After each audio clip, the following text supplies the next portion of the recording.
आप जान के हैरान होंगे और उतनी ही हैरानी होगी जितनी मुझे हो रही है। India powering past global trade uncertainties, surprising markets with an 8.2% on-year growth in the second quarter. Bharat की जीडीपी जो Q2 की आई है, इट इज 8.2%। पिछली बारी जब आई थी 7.8% से कहीं ना कहीं लोगों की वैसी हालत खराब हो गई थी।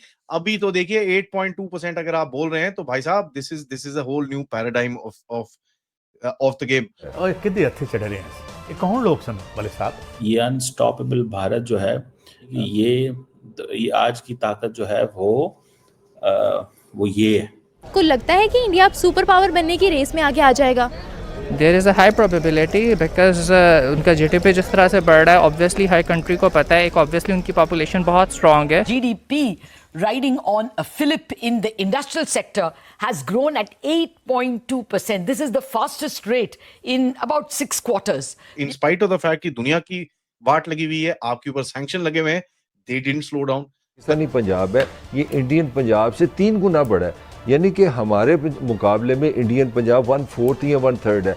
वो 1/3 पंजाब जो दुनिया की 1/5 पॉपुलेशन इंडिया उसको पूरी को गंदम दे रही है, कनक दे रही है। और जो हमें कहानियां सुनाई गई थी, जो मोदी है ना, वो बड़ी अच्छी पॉलिसीज के साथ चल रहा है। सो अनस्टॉपेबल भारत जो है वो है, भारत आज की ताकत है। हम बुलबुलें हैं इसकी, ये गुलसिता हमारा, सारे जहां से अच्छा हिंदुस्तान हम। एक डेड इकोनॉमी बोलते ना यार, कहां से जिंदा होगी समझ नहीं आया मेरे को यार। ऐसे जिंदा नहीं होना चाहिए यार, ऐसे तो बड़ा बड़ा बड़ा गड़बड़ हो जाती है, क्योंकि कई लोगों की नौकरियां चली जाती हैं यार डेड इकोनॉमी के चक्कर के अंदर। वित्त वर्ष 2025-26 की दूसरी तिमाही में भारत की अर्थव्यवस्था सभी अनुमानों को पीछे छोड़ते हुए तेजी से आगे बढ़ी है। आधिकारिक आंकड़ों के मुताबिक वित्त वर्ष 2025-26 की दूसरी तिमाही में वास्तविक जीडीपी 8.2% रही, जो पिछले वर्ष की समान अवधि के 5.6% से काफी अधिक है। राष्ट्रीय सांख्यिकी कार्यालय द्वारा जारी किए गए आंकड़ों के अनुसार मैन्युफैक्चरिंग, इंफ्रास्ट्रक्चर और मजबूत सर्विस सेक्टर्स ने इस तेजी का नेतृत्व किया है। जुलाई-सितंबर तिमाही में स्थिर मूल्यों पर जीडीपी 48.63 लाख करोड़ रुपए रही, जो एक साल पहले 44.94 लाख करोड़ थी। नॉमिनल जीडीपी 8.7% से बढ़कर 85.25 लाख करोड़ रुपए हो गई है। तो भारत की बढ़ती हुई जीडीपी ने अमेरिकी राष्ट्रपति और उसके समर्थक, जो कि ये कह रहे थे कि भारत की इकोनॉमी डेड है, उनके मुंह पर करारा तमाचा मारा है। में कई लोग शॉक जा चुके हैं, और इस जीडीपी के शॉक में आईएमएफ ने पहली एक डाउनसाइडेड रिपोर्ट डाली है कि भारत तो बढ़ ही नहीं सकता, इतना नहीं बढ़ सकता कि भारत की जीडीपी जो Q2 की आई है, इट इज 8.2%। पिछली बारी जब आई थी 7.8% से कहीं ना कहीं लोगों की वैसी हालत खराब हो गई थी। अभी तो देखिए 8.2% अगर आप बोल रहे हैं तो भाई साहब this is a whole new paradigm of the game. और यहाँ पर एक चीज बड़ी क्लियर हमको दिखती है कि साहब this is not cooling down, जो सब लोग बोलते हैं भैया नहीं नहीं, you know that initial part was a fluke, infrastructure की वजह से भारत बढ़ा है, इस वजह से उस वजह से, काफी सारी अंग्रेजी हमको सुनाई जाती है।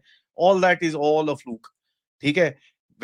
Point is very very simple, we have hit 8.2%, we are reaccelerating into the growth mode. And यहाँ पर आपको बड़ा क्लियरली दिखता है कि manufacturing output, in spite of the fact कि दुनिया की वाट लगी हुई है, आपके ऊपर सैंक्शन लगे हुए हैं, they didn't slow down. Construction और कोर इंडस्ट्रीज आपकी स्लो डाउन नहीं करी, पब्लिक केपेक्स और ये सब चीजें बिल्कुल भी स्लो डाउन नहीं करा। And as a matter of fact ये चीज बड़ी सिग्निफिकेंट रहती है, क्योंकि Q2 जो होता है ना, नॉर्मली मिड साइकिल क्वार्टर होता है, और ये इतना अच्छा नहीं करता है। पिछले साल आई थिंक हमने 5.6% के करीब में ग्रोथ दिखाई थी इस टाइम पे, एंड दैट उस टाइम पे अगर आपको याद होगा बड़े पॉलिटिकल नैरेटिव चले थे। लेकिन अब मेरे को देखना है कौन कौन पॉलिटिकल नैरेटिव चलाएगा, क्योंकि देखिए एक डेड इकोनॉमी बोलते ना यार, कहां से जिंदा होगी समझ नहीं आया मेरे को यार। ऐसे जिंदा नहीं होना चाहिए यार, ऐसे तो बड़ा बड़ा बड़ा गड़बड़ हो जाती है, क्योंकि कई लोगों की नौकरियां चली जाती हैं यार डेड इकोनॉमी के चक्कर के अंदर। बट एनी केस देखिए 5.4% पिछले साल same time same period last year की आपने उठा के 8.2 पे आपने यहाँ पर आके खड़ा करा है। देखिए ये बड़ी इंटरेस्टिंग सी चीज है, क्योंकि ये आपको क्या दिखाती है, जो आपकी फॉर्मलाइजेशन चल रही है इस टाइम पे, जो इनफॉर्मल सेक्टर से फॉर्मल सेक्टर के अंदर कन्वर्ट कर रहे हो लोगों को, आप बैंकिंग सेक्टर में लेके आ रहे हो, जीएसटी कंप्लायंस करा रहे हो, ई इनवॉइसेस करा रहे हो, एमएसएमई के रजिस्ट्रेशन अच्छी से चल रही है आपकी, आपने काफी सारे रिफॉर्म्स इंप्लीमेंट करे हैं। Those things are starting to show the result right now. Corporate earning का जो साइकिल है इस टाइम पे, it is actually much ahead from the GDP figures, और ये चीजें मैटर करती हैं when you are actually looking at the entire picture. Capex Uttar Pradesh, Odisha, Tamil Nadu, Karnataka, not Karnataka, Maharashtra, they are topping the infrastructure rollout right now. And जिस तरह से यहाँ पर इन प्रदेशों के अंदर जो चीजें बन रही हैं, this actually creates that impact to the GDP as well, क्योंकि लोगों को नौकरियां मिलती हैं, there is steel requirement, there's whole sorts of other industries that get across as soon as आपका capex के अंदर काम जाता है. India is the only major economy जो 7% से ऊपर चल रही है, और इस टाइम पे एट द सेम टाइम जब हम देख रहे हैं कि चाइना के अंदर एक स्लो डाउन आ रहा है, इंटरनल डेट बढ़ रहा है इनके एक्सपोर्ट्स गड़बड़ हो रहे हैं. एंड सबसे बड़ी चीज मैं आपको बताऊं कि there is a problem with regards to the factory outputs in China. Today a lot of people are saying कि भाई चाइना की जो फैक्ट्री आउटपुट थी वही कम हो रही है. अमेरिका की हालत देखिए भैया, हर 60-70 दिन के अंदर $1 ट्रिलियन का वो डेट डाल रहा है. उसका वहां पर 80 से 85% जो डेली की खाने वाली चीजें हैं, कई लोग बोलते हैं उतनी ऊपर जा चुकी हैं. He is trying to hide all that by giving people 2000 rupees in their pocket. तो मतलब ब्राइबरी के चक्कर में आ चुका है. और यहाँ पर अगर आप जो यहाँ के बड़े लोग हैं, जी 80 करोड़ लोग तो तुम्हारे मांग के खा रहे हैं, कैसे तुम कुछ कर सकते हो, सब बकवास है. वहां पर भी तो फूड स्टैम्प चल रहे हैं, ठीक है, और 80 करोड़ लोग जो खा रहे हैं वो राशन खा रहे हैं गवर्नमेंट का. हमारे पास इतने पैसे हैं कि हम उनको सपोर्ट कर सकते हैं, उसके अंदर कोई डाउट नहीं है. क्या अमेरिका के पास इतने पैसे हैं कि वो अपने लोगों को सपोर्ट कर सके? चांस नहीं है. ये भी है कि जनाब वो देखें, केयर स्टार्मर 150 बंदा 125 बंदा लेके आया था. आज इंडिया की ये पोजीशन है कि बरतानिया जो हम पे रूल किया करता था, डिजिटल ट्रांजैक्शन इंडिया के अंदर होती हैं. आबादी जो बढ़ी है, डाटा जो है 1 GB डाटा 300 रुपये का मिलता था, आज 10 रुपये का मिलता है. डाटा तो हर जगह ही सस्ता हुआ है, लेकिन इंडिया में मेरे ख्याल है जो है ना डाटा या चीज़ें जो है वो ज़्यादा सस्ती हुई हैं. सो ये एक चीज़ जो है दैट इज़ देयर. तो द पॉइंट इज़ कि वो ये करते हैं इंडियंस, इस मामले में ये बड़े स्मार्ट हैं, ठीक है.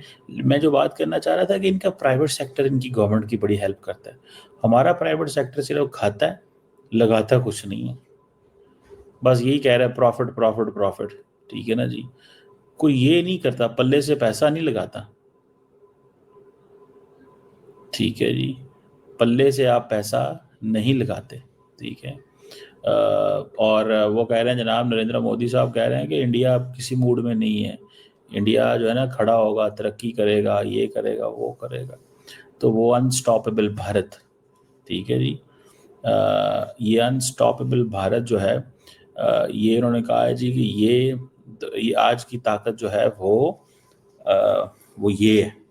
सो लेट्स सी ये किस तरह का अनस्टॉपेबल भारत है, या क्या वो किस तरह की वो है. अनस्टॉपेबल भारत जो है वो है, भारत आज की ताकत है. ये बातें जो हैं वो कर रहे हैं.